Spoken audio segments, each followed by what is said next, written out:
queréis enterar, tendría que estar. Pero, y una de las cosas, yo no le he dado mucha importancia, pero he escrito un poquito, a lo mejor unas 5 o 6 líneas, he escrito de este cortijo. Porque es curioso, el primero que lo puso a la luz fue Marino Aguilera.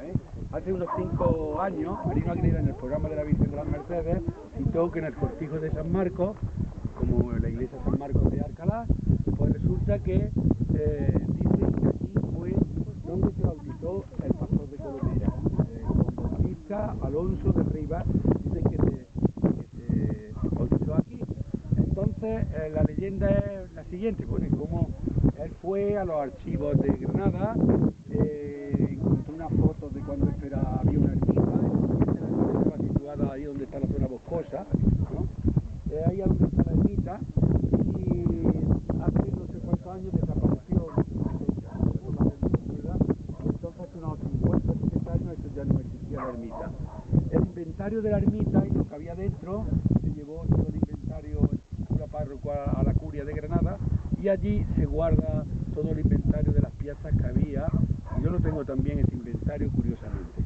Bueno, luego ya el cortijo, como veis, es nuevo, los dos son nuevos, no tienen la fisonomía de aquel cortijo que a lo mejor habría anteriormente. Entonces, ¿por qué aquí relacionan esto con el pastor de Colomera?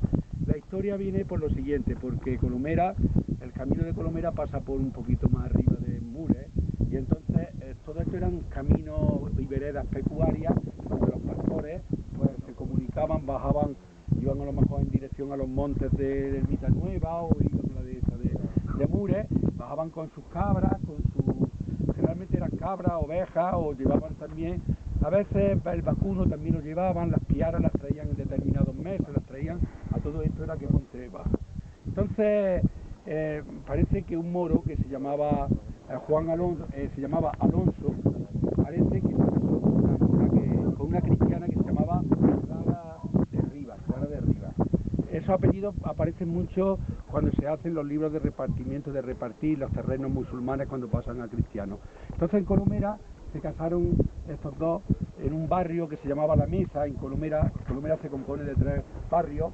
Colomera propiamente dicho, que era la fortaleza, Berber, y luego más abajo que era La Mesa, y en La Mesa vivían las familias sencillas, que eran los súbditos de los musulmanes cuando entraron, que eran exactamente los cristianos mozárabes, vivían en tiempo musulmán, vivían en una colonia musulmana.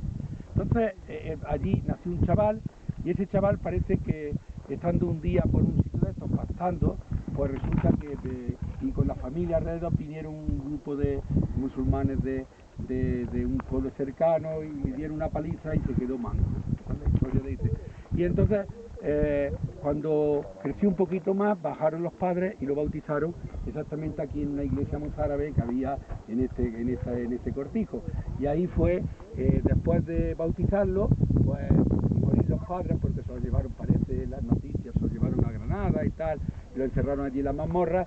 Pues el muchacho se fue pastando con su ganado y llegó a Arjona, hizo un trato con un ganadero de Arjona, y allí en Arjona pues ya se ubicó, ya se asentó totalmente, y desde allí pues pastaba hasta el cerro, y allí dicen que se encontró en una campana reluciente una imagen que había debajo de la campana ir a la Virgen de la Campana. Esa es la historia que yo tengo. La verdad que esa es la leyenda, historia, más bien historia legendaria, que hay que unirla con otra cosa, que este municipio de Cairo, el territorio musulmán, los llamados mozárabes. Y no solamente hay en esto que se cita en Colomera, sino que más allá, por detrás de allí, en Toza, que fuimos a verlo, acordaron las 80 tumbas que vimos en Toza el día que fuimos, y había una ermita también allí en Toza, luego seguramente, y en Alcalá le venía yo comentando a Javier que en Alcalá también hay tumbas visigodas que luego probablemente mantuvieron esa colonia visigoda cristiana, se fue manteniendo en tiempo de los árabes. Y esa es mi teoría, pero Javier quería decir alguna cosa más. Venga. Realmente no tengo ninguna aportación interesante, entre otras cosas porque me ha pillado de sopetón y no me he podido preparar nada, si no a lo mejor hubiera dicho algo más. Yo simplemente me llama mucho la atención, aquí hay que imaginarse hace un montón de tiempo, por donde está esa cruz y otra que hay más allá, porque en cada punta de la era hay una cruz, en alguno de esos dos sitios había una iglesia, ¿no? Y uno se pregunta por qué aquí hay una iglesia Colomera está allí, donde está aquella montaña que se ve, en los bajos, Moclín está allí, lejísimo, Alcalá también lejísimo. ¿Qué pinta una iglesia aquí? ¿Y por qué se pone a la advocación de San Marcos, ¿no? Porque se erige como patrón de San Marcos.